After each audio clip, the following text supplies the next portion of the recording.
Hi, welcome. I was wondering if we can get started. I'm Sheldon Kamenecki. I'm the Director of the Environmental Studies Program and Chair of the Department of Political Science here at USC. Valikov, hopefully I got part of that right, the U.S.-Russian Independent Scientific Commission on Plutonium Disposition.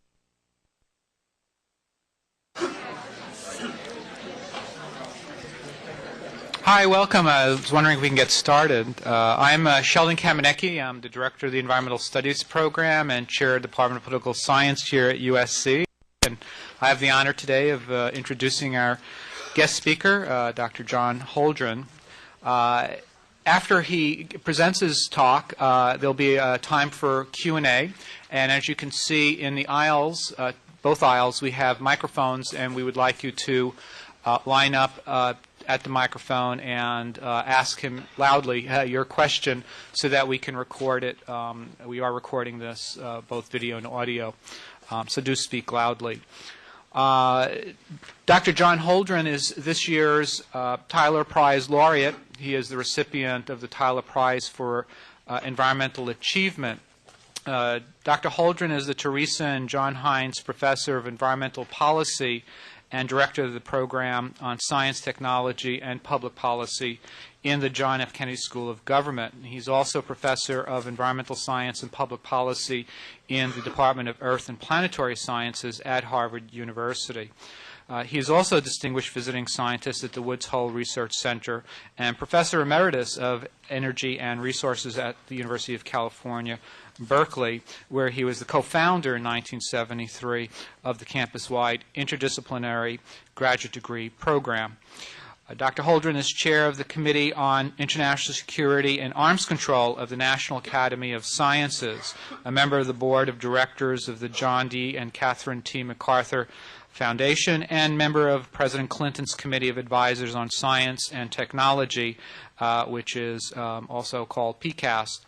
In connection with PCAST, Holdren was chaired studies for the White House on protection of nuclear bomb materials, the U.S. Fusion Energy R&D program, and U.S. Energy R&D strategy for the challenges of the 21st century. And from 1996 to the present, he is co-chaired with Evgeny Valikov, hopefully I got part of that right, the U.S.-Russian Independent Scientific Commission on Plutonium Disposition, which reports to both President Clinton and then President Yeltsin. He is the author of about 300 articles and reports on plasma physics, fusion energy technology, energy and resource options in industrial and developing countries, global environmental problems, impacts of population growth, and international security and arms control, as well as he's co-authored and co-edited 14 books on these topics. He's a member of the National Academy of Sciences and a fellow of the American Academy of Arts and Sciences, the American Physical Society, the American Association for the Advancement of Science, and the California Academy of Sciences. In 1981, he received one of the first MacArthur Foundation Prize fellowships. In 1993, he shared the Volvo Environmental Prize with Paul Ehrlich, and in 1994, he received the Forum Award of the American Physical Society for promoting public understanding of the relation of physics to society. In December 1995, he delivered the Nobel Peace Prize acceptance lecture on behalf of the Pugwash Conferences on Science and World Affairs, which he served as chair of the executive committee from 1987 to 1997. The title of Dr. Holdren's talk today is International Cooperation in the Human Condition, Challenges and Opportunities in Environment, Development, and Security. Professor Holdren's lecture today is being sponsored by the Tyler Prize Executive Committee, the Environmental Studies Program, and the Wrigley Institute for Environmental Studies. Please help me welcome Dr. Holdren to USC.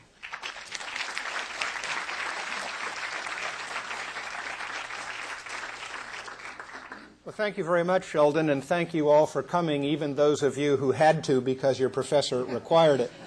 It's always good to have a guaranteed audience.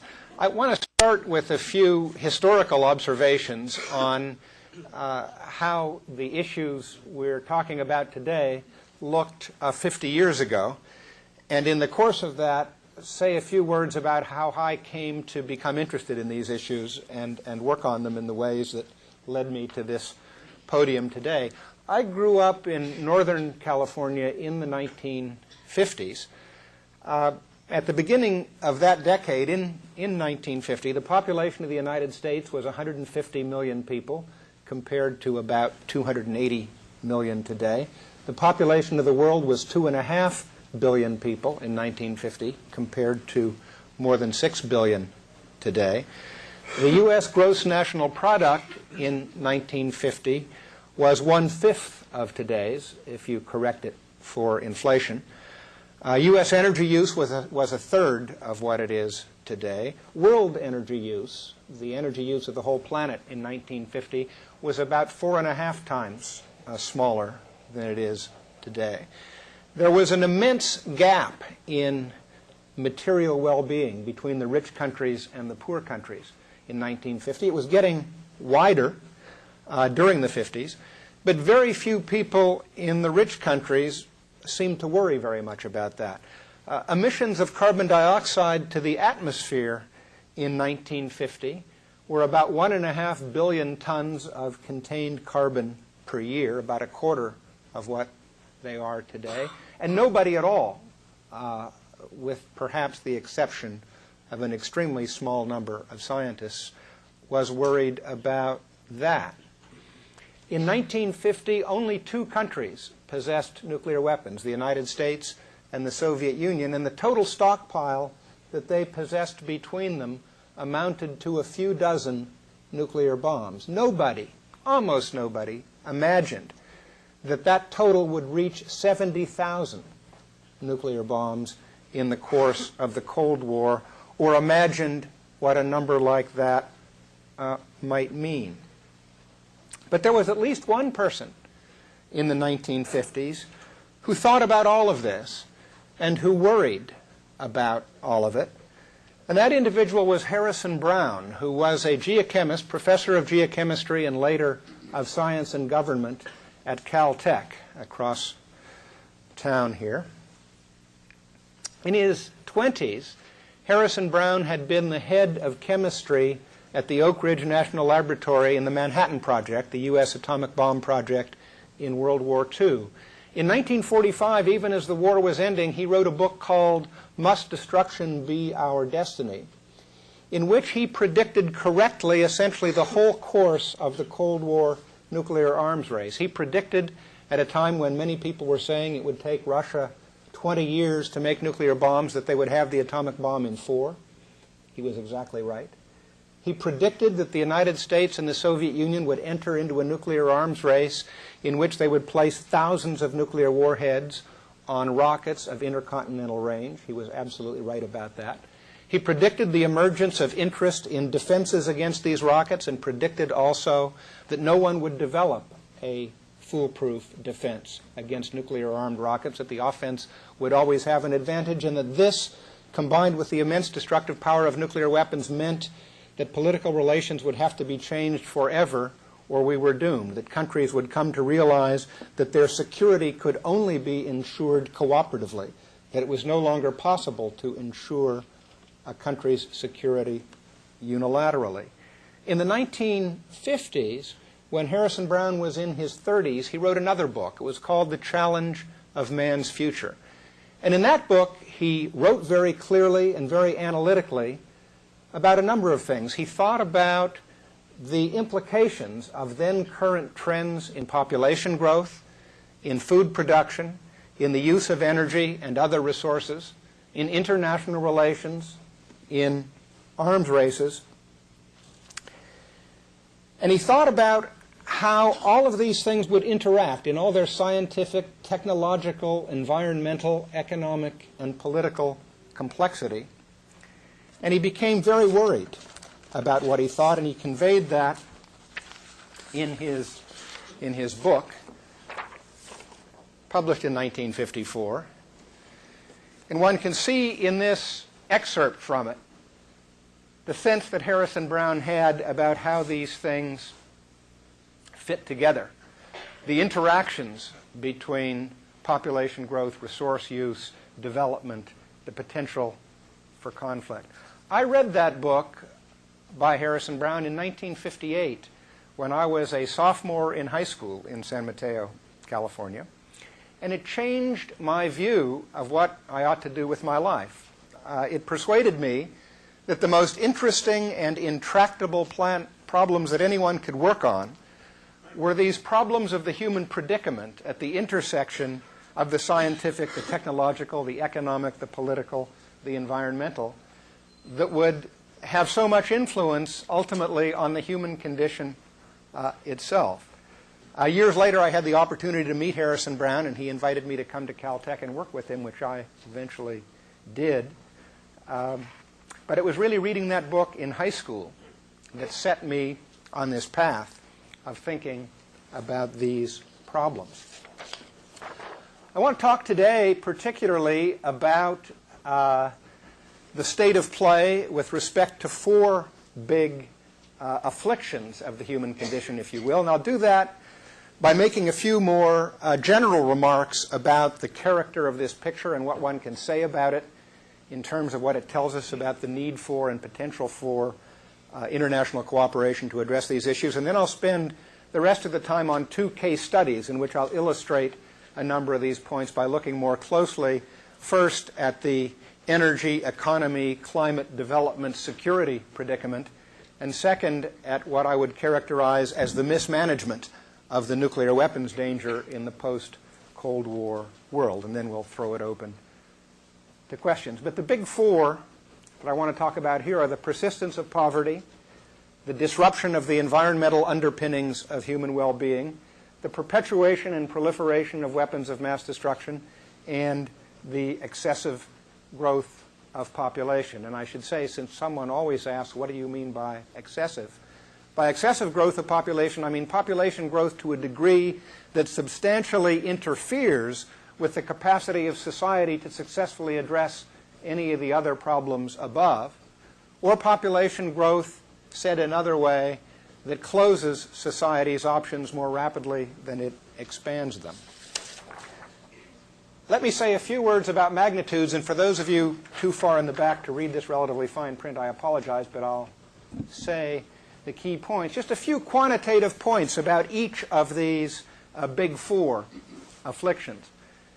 First of all, with respect to poverty, in the late 1990s, that is just recently, the latest real data we have, the per capita standard of living of the poorest 2 billion people on the planet was about 1/20th of that of the richest 1 billion. 1/20th, and that's after correction for purchasing power parity. Foreign exchange rates, usually the basis of these comparisons, actually somewhat overstate the size of the rich-poor gap. When you correct for that, it's still a factor of 20 between the average economic per capita well-being of the poorest 2 billion and that of the richest 1 billion. The 2 billion, the poor 2 billion, were living in 1997 on the equivalent of $3.50 a day per person.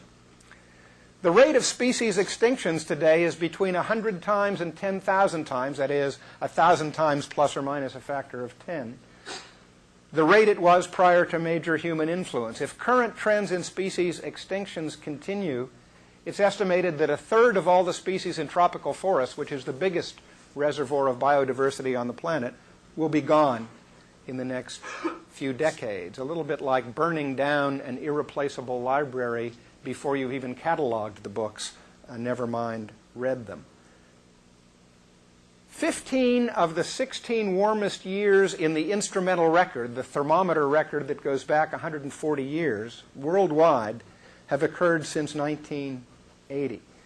Fossil fuel burning, which is the principal source of the greenhouse gas increases that are warming the planet, and the evidence of whose warming is becoming more and more conspicuous, supply 3/4 of civilization's energy. 3/4 of our energy comes from precisely those sources that are producing this problem.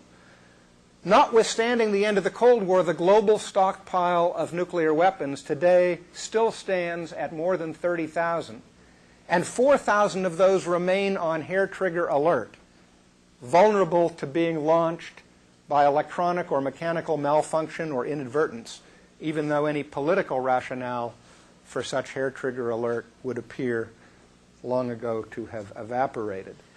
The stockpiles of additional nuclear explosive materials in Russia alone, most of which are inadequately protected against theft, are enough to make another 50,000 nuclear weapons. And finally, the number of people that will be added to the world's population between now and 2050, the next 50 years, under the medium fertility projection of the United Nations, exceeds the total population of the world in 1950. We expect to add more people in the next 50 years than we had 50 years ago. And those added people alone are likely to be using in 2050 more energy than all of civilization uses today. Now let me talk about some connections among these problems. These problems are connected both in their causes and in the potential for their solution. Poverty and overpopulation and environmental degradation, for one thing, are very tightly linked, each being both a cause and an effect of the other two. The sheer pressure of people on forests, water supplies, soils, leads to the degradation of what ought to be renewable resources, often makes them not renewable anymore by using them up. That worsens impoverishment and raises the cost of development, and thwarting development in turn perpetuates high fertility. But environmental impact comes from the combination of population and affluence, as well as from the combination of population and poverty. You can see that in the impacts of the massive fossil fuel use and the massive mobilization of toxic substances in industrial countries. You can see it in the disappearance of wildlife habitat under real estate developments. Next, the main causes of conflict in the new century that we are now in are quite likely to be the tensions and instabilities that can arise from poverty, from vast disparities in material well-being between countries and regions, and from sudden declines in well-being, or the threat of sudden declines in well-being from large-scale environmental change. The chances of solving problems of poverty and environment are greatly diminished by the diversion of $700 billion a year and perhaps a quarter of the world's scientific and engineering talent into preparing for wars and fighting them. The military sector of the world's activities, $700 billion a year, which we could be using a substantial part of better to address these other questions. So on the need for and benefits of international cooperation in these regards, a few points. First of all, it is clear to anybody who looks carefully at the problem that development cannot be achieved in the South, where the poorest 4 to 5 billion of the world's population live, without investment and technology from the North. But the potential markets in a developed South for technologies, goods, and services from the North are immense, and so there is a mutual interest in having this transfer of investment and technology take place. Secondly, the most dangerous environmental problems are global. Species lost anywhere are lost to everyone. Chemical and radioactive pollutants respect no national boundaries. Greenhouse gases emitted by anybody change the climate for everybody. Security against weapons of mass destruction, and I've already mentioned that Harrison Brown figured this out already in 1945, cannot be achieved unilaterally. Success is going to require a combination of mutual restraint among nations, cooperation of nations against criminal and terrorist threats, and successful efforts to eradicate the roots of conflict in poverty and despair. Finally, global population growth, as again I've already said, makes solution of all of those problems more difficult. Cooperation in motivating and enabling fertility reduction is a high leverage investment in a sustainable future for everybody. That's the general picture.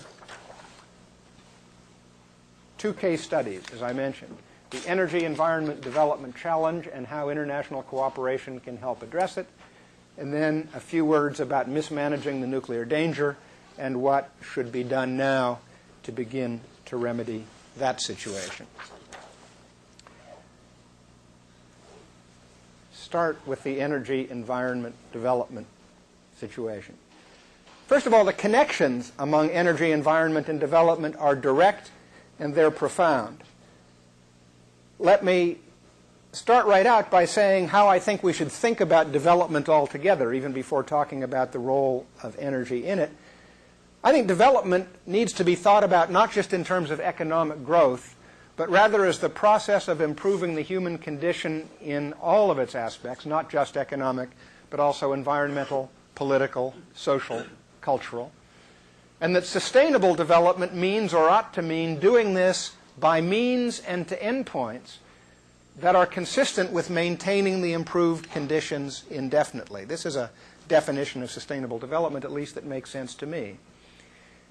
Energy in convenient and affordable forms is an indispensable ingredient of economic progress, but energy is also the primary cause of many of the world's most damaging and intractable environmental problems, ranging from the most local scale, indoor air in third world village huts filled with particulate matter and hydrocarbons by the burning of traditional fuels, fuel wood, crop waste, and dung for water heating and cooking in these badly ventilated environments, biggest air pollution problem in the world in terms of the number of people exposed and the concentrations to which they're exposed, all the way up to the global level, the problem of climate change, to which I will return.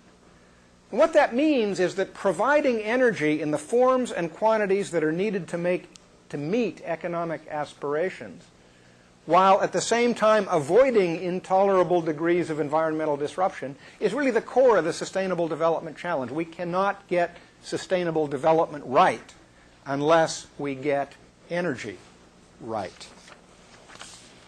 So let's look at where we've been and where we're going in the world's energy picture. This picture shows the world's energy supply from the middle of the 19th century, 1850, roughly up until the end of the 20th century, up through 1997.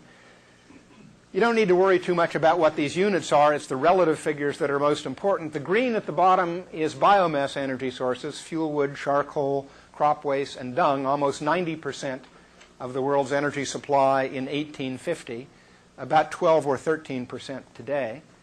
Above that is hydropower in blue, nuclear energy in red, and then coal in brown, oil in gray, and natural gas in yellow. And what you see in this picture is the immense importance of the expansion of the fossil fuels over this period. The growth of the world energy supply, 20-fold over this 150 years, was driven above all by the expansion of coal for the first 100 of those years, from 1850 to 1950, and after that, above all, by the expansion of oil and natural gas. And we end up at the end of the 20th century with 75% of the world's energy supply coming from the fossil fuels, from oil and gas and coal.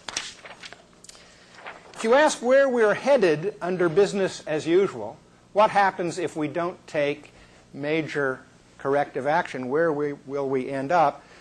This is a version of a so-called business as usual energy future, the actual data for 1990, and then business as usual projections for 2050 and 2100. Business as usual, by the way, doesn't mean that nothing changes. Things change, but at the rate they've been changing lately. So fertility drops, but it drops at about the rate it's been dropping lately. Energy efficiency improves, but it improves at about the rate it's been improving lately.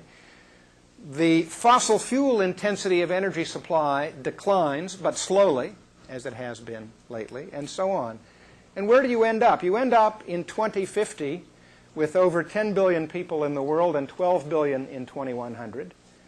You end up with world economic product rising from $27 trillion in 1990 to over $400 trillion in 2100. The rich-poor gap narrows, but it doesn't entirely close. World energy use triples between 1990 and 2050, and it quintuples out to 2100. Carbon emissions to the atmosphere increase by 2.5-fold by 2050 and by 4-fold by 2100. The question then becomes, what's wrong with this picture?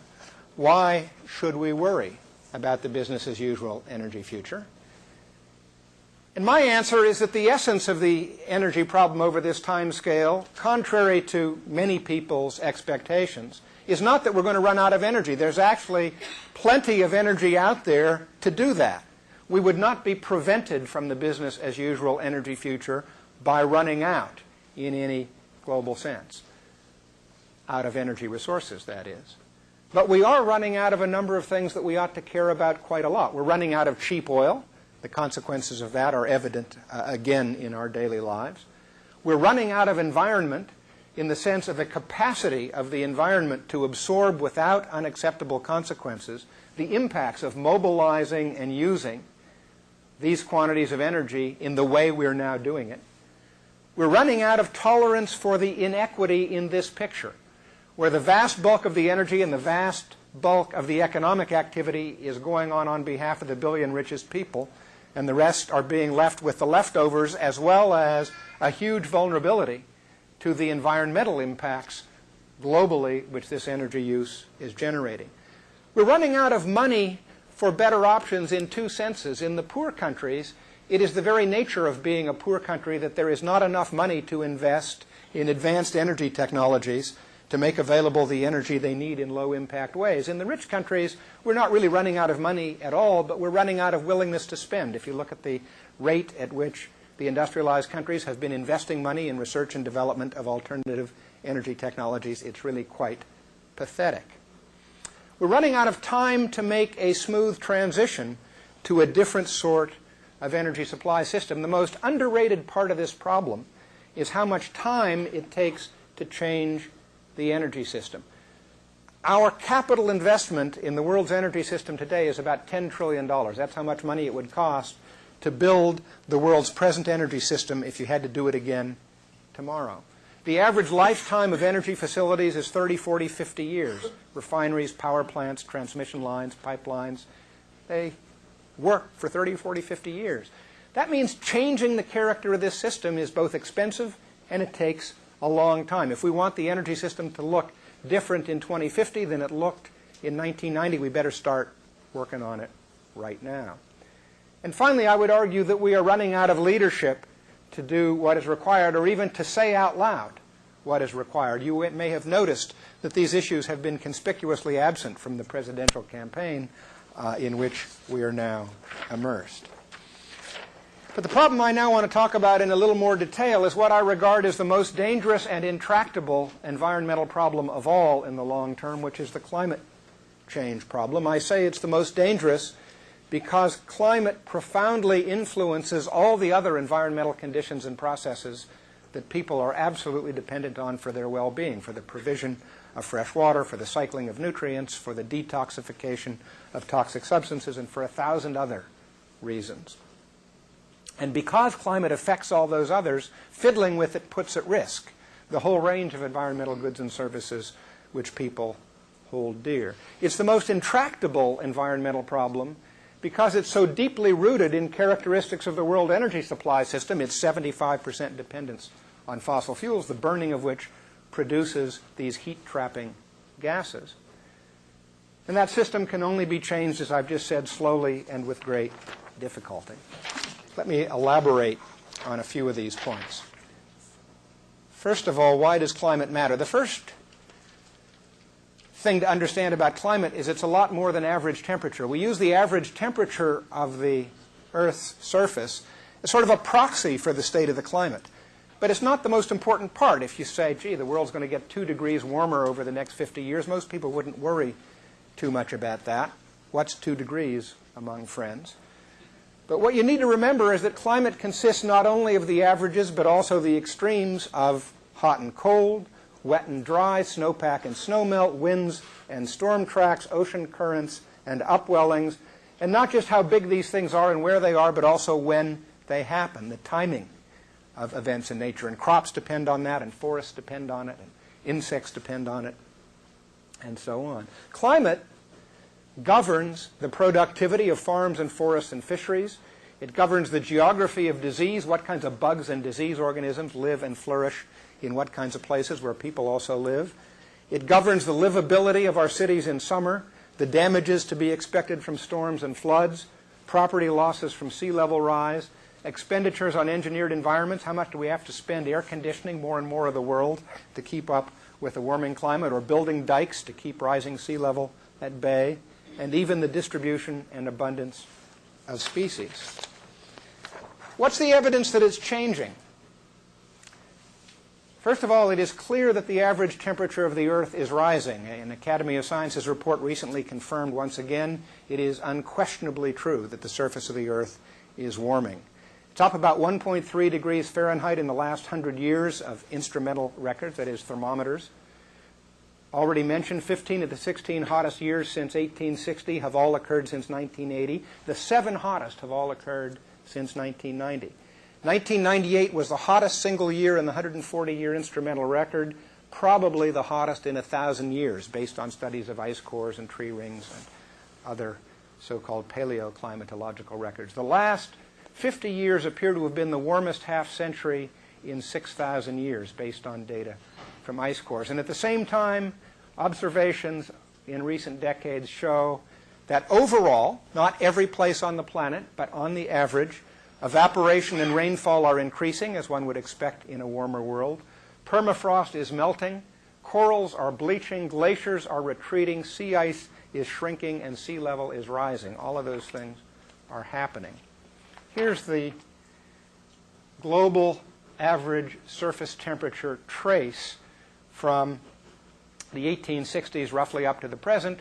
You can see it's what scientists call a noisy record. There are a lot of things that influence the weather and the climate. It goes up and down, but the trend is unmistakable. What's the evidence that humans are doing this? That this just isn't a fluctuation of nature? Well, we know that the main contributor to the increase in heat-trapping gases, greenhouse gases in the atmosphere over the past 250 years has been the increase in carbon dioxide in particular. And we know that that increase was caused by human activities, no doubt about it, not only because the observed increases track so beautifully the known emissions, not only because ice core data show that natural fluctuations in atmospheric carbon dioxide over the last several thousand years have been only about plus or minus 10 parts per million, whereas this increase is now over 90 parts per million. But we know it because isotopic analysis of tree rings shows how much of the increase of the carbon dioxide in the atmosphere actually came from fossil fuels. No doubt about where it came from. Furthermore, the pattern of climatic change that's observable in global measurements corresponds quite closely to what both basic climate science and complicated computer models alike predict you would see if you increased greenhouse gases in these ways. At the same time, you change the particle concentration in the atmosphere in ways we've also done, and taking into account what is known about the variability in the sun's output. It fits. It's a fingerprint. And nobody has put forward an alternative cause for what is being observed with effects that would match that particular pattern. The fingerprint of human beings on the global climate is quite clear. Here's a record of carbon dioxide concentrations over the last 150 years. The yellow part, an instrumental record of measurements in Mauna Loa in Hawaii. The blue part based on ice cores. That trend is rather clear. Here's who did it. The responsibility for the cumulative emissions of carbon dioxide from just basically the last 50 years, when, because of the shape of that rising curve, most of the damage has been done. More than a quarter of it, the United States. More than a quarter, other OECD countries, Western Europe, Japan. A little less than a quarter, Eastern Europe and the former Soviet Union. And about a quarter, the developing countries. Up until now, 3/4 of this problem is a problem that the industrialized nations made. But that's changing in the future. Here's the recent past and business as usual of carbon emissions to the atmosphere, starting in 1990 and heading out to 2100. The red countries, so-called Annex 1 from the Framework Convention on Climate Change, are the industrialized countries. The blue are the developing countries. You see, the developing countries become equal to the industrialized countries as emitters of carbon dioxide around 2030, 2035, and after that begin to dominate the global emissions. They're still smaller on a per capita basis because they have so many more people, but in total, they're more of the problem. This is why this problem, too, has to be solved cooperatively. Everybody is important, and the developing countries becoming more important all the time. Degrees centigrade, not Fahrenheit, but centigrade, by 2100. The Earth will then be warmer than it has been at any time in the last 160,000 years. Sea level will be, in the best estimate, about 50 centimeters, half a meter, call it a foot and a half, higher than it is today. That may not sound like much to you, but if you live on a salt marsh or worry about the storm surge on top of mean sea level and what it will do to beachfront property, it's a lot. That global average warming will entail major changes in climatic patterns, storm tracks, distribution of precipitation and soil moisture, and extremes of hot and cold. And in part because the pace of those changes in climatic patterns is going to be so fast in historical terms, the resulting effects on human well-being are likely to be much more negative than positive. Here's a computer simulation of the temperature increase as of the middle of this century, that is the average between 2040 and 2070, compared to the average between 1960 and 1990, where the color code is yellow into orange is about 3 degrees centigrade. Bright orange into red is 4 to 5 degrees centigrade. The oceans don't warm as much as the land, which makes it worse for us. What you see is the mid-continents are warming in the range of 3 to 5 degrees centigrade, even by the middle of the next century, because of this uneven distribution of the temperature increase on the surface of the Earth. This is a slide from the White House Office of Science and Technology Policy showing the kinds of things we have to worry about: health impacts, agriculture, forests, water resources, coastal areas, species and natural areas. We're messing with everything here. What could we do about it? There are basically 4 possible approaches. You can reduce the emissions of greenhouse gases. You can try to remove them from the atmosphere once they're there already. The best way to do that we already know about is growing more trees so that more carbon is tied up in plant material. But there are other ways technologically that one could do it at some considerable expense. You can try to counteract the climatic effects of those greenhouse gases already in the atmosphere by what's often called geotechnical engineering. Inject reflectors into orbit to reduce the amount of sunlight that gets in, to try to produce a cooling to offset the warming, and so on and so forth. Very tricky business as well as expensive. And you can adapt to greenhouse gas-induced climate change. You can build dikes, air condition more buildings, change crop strains, try to cope with increasing pest problems, deploy more technology to deal with tropical diseases which has spread into the temperate zones, and so on. And we'll probably do a mixture of at least 3 out of those 4 things. We're already doing some things to adapt. We're already trying to grow more trees. We're trying to reduce emissions. We might eventually learn enough about counteracting the effects to try some geotechnical engineering without fear that we will make some other problem worse while trying to make this one better. But certainly, reducing emissions is going to have to play a major role. And there are 4 leverage points, if you will, 4 determinants of what the emissions are. They are the population, the amount of economic activity per person, the energy intensity of economic activity, how much energy does it take to make $1 of gross national product, and the carbon intensity of energy supply. How much carbon do you put in the atmosphere to make a unit of energy? We can figure out what affects those determinants of emissions and ask, where's the leverage? What could we do to influence them? Population, we know quite a lot about what motivates population growth. The status and education of women, when that improves, population growth rates go down. Survival prospects of offspring. Longer the kids live, fewer kids people have because they're more confident that they'll have a surviving kid to take care of them in their old age. Availability of Social Security, perceptions about individual and social costs of large families, government incentives for small ones. Those are all factors in motivation.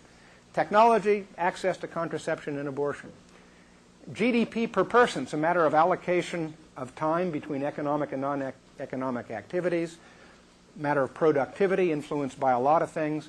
But basically, nobody thinks that making that smaller is a very good approach to this problem, so it's perhaps less interesting. People want to see GDP per person go up for the most part, and so one would prefer to use the other levers. Energy intensity of economic activity is a matter of the composition of economic activity and the technical efficiency with which energy is converted into economic goods and services. And finally, there's the carbon intensity of energy supply, the mix of fossil fuel and non-fossil fuel sources, how much coal and gas and oil versus how much hydropower, nuclear energy, solar energy, wind, and so on are you using, and the characteristics of the fossil fuel technologies. Can you make those better in terms of capturing some of the carbon dioxide that they would otherwise release?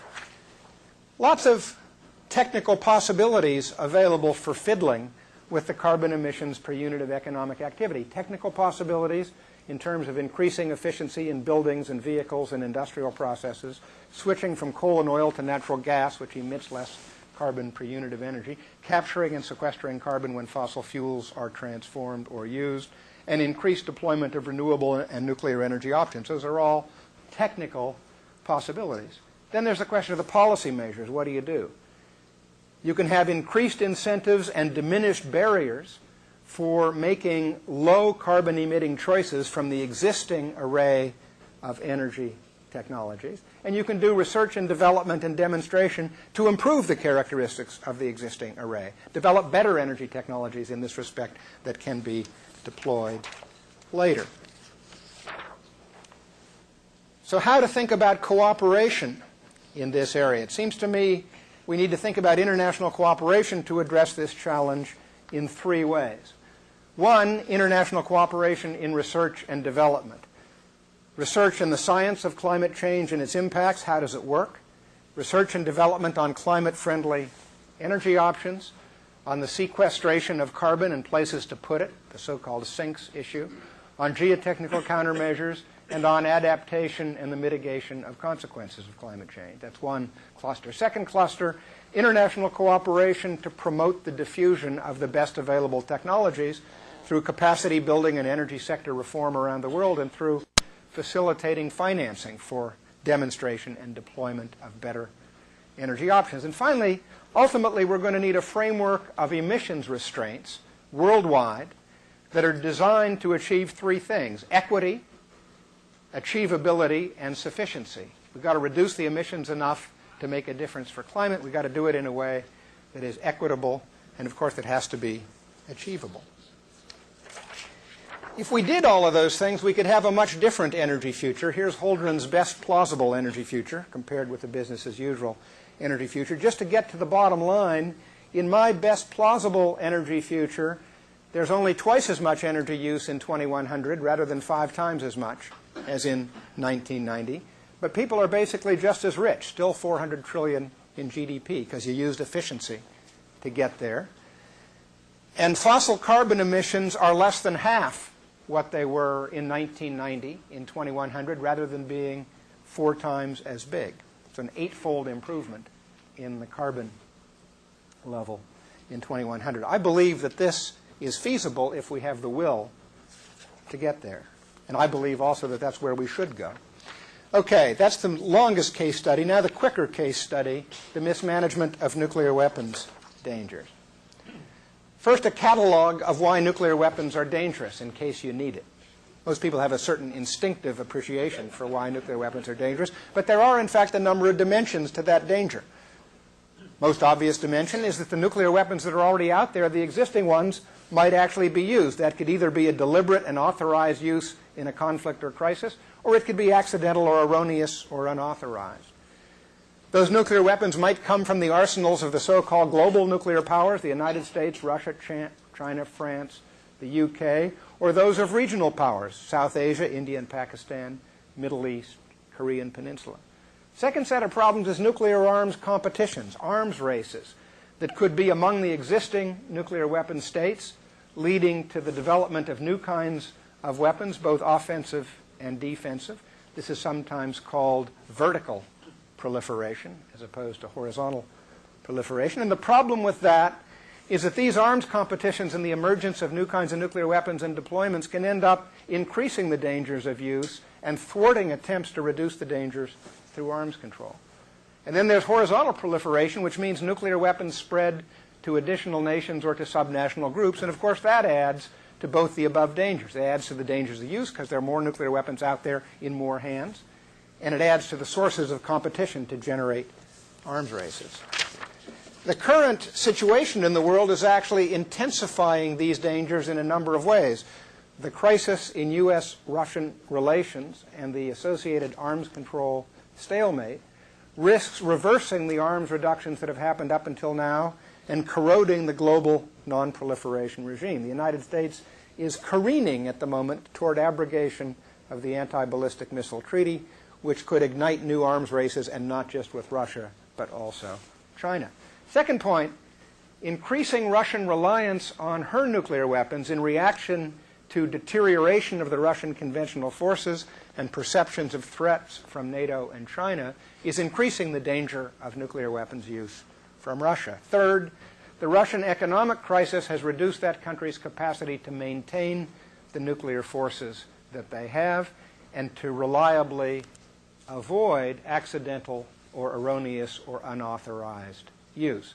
Furthermore, that economic crisis and the growing criminal element in Russia increase the danger of theft of nuclear weapons and nuclear weapons materials and the leakage of nuclear weapons expertise into the possession of other people. And India and Pakistan are now poised for full deployment of nuclear forces, despite questionable capabilities to manage those nuclear forces in ways that would minimize the use. There's no agreement between the two countries that limits how many tactical nuclear warheads you can have or how many spares you can keep in the warehouse, which aggravates all of the preceding problems. The alert status of nuclear forces is higher than needed. We have these 2,000 weapons on each side in hair-trigger alert. Very dangerous, no real reason for it. And Pakistan and Israel. And for the longer term, our study concluded we should be studying and seeking to create the conditions for a global prohibition of nuclear weapons. We have prohibited biological weapons worldwide. We have prohibited chemical weapons worldwide. Nuclear weapons are actually worse than either of those other two, and we should certainly ultimately have a prohibition of them also. I'm a little bit over here on the time. I'm going to finish very quickly by not elaborating on this one. I like to end with a sort of summary about why so many people underrate these problems, and I'll do this very quickly. Why do people underrate the energy, environment, development, security challenges that I've been talking about here today? First reason is that human well-being is more dependent on energy and environment, and security is more dependent on human well-being, that is, the absence of poverty and despair and massive inequity, than most people think. The second reason is that environmental damage is already more extensive, and energy's role in causing it is more fundamental than most people think. Third reason is that the energy environment implications of where we're headed in population growth and energy use per person are bigger than most people have thought about.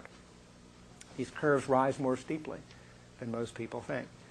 Fourth point is that scientific uncertainties, which do exist about many of the details of this picture, are not proper grounds for complacency. Uncertainty doesn't mean that when you learn more, you'll certainly find out it wasn't as bad as you feared.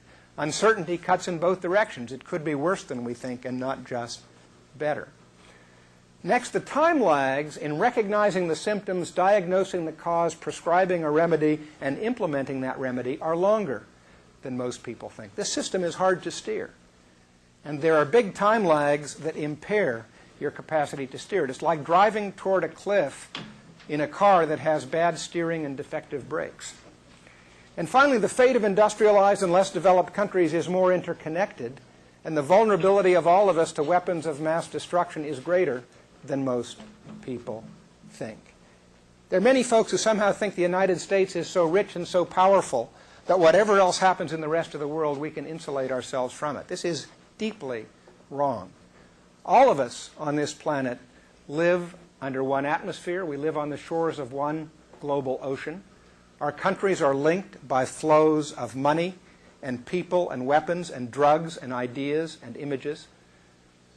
What happens in the South is certainly going to affect what happens in the North. And our vulnerability to the exercise of frustration by the deprived is greater every day, because the deprived have access increasingly to the full spectrum of weapons of mass destruction. Harrison Brown, though, had figured all of that out in 1954. This is what Harrison Brown wrote about the connection between problems of poverty and privation and the problems of avoiding war in 1954. And with that, I will stop and thank you all for your patience.